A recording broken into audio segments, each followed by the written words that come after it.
Sveiki visi gimę po dvynio ženklu.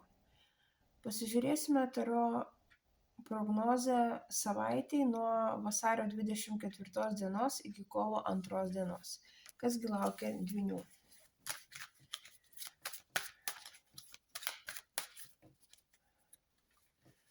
Patarimas, ko vengti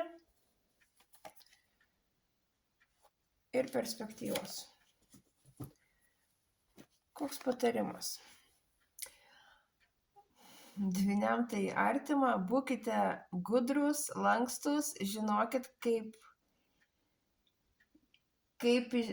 situaciją valdyti, kaip iš jos išeiti gudriai ir nenukentėjus.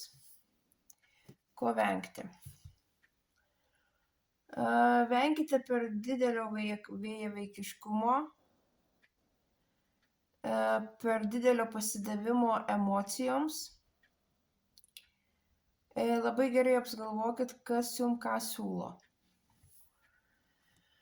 Ir perspektyvos savaitė laikotarpis toks lėtesnis, viskas judės į priekį, bet gal ne taip greitai, kaip jūs norėtumėt.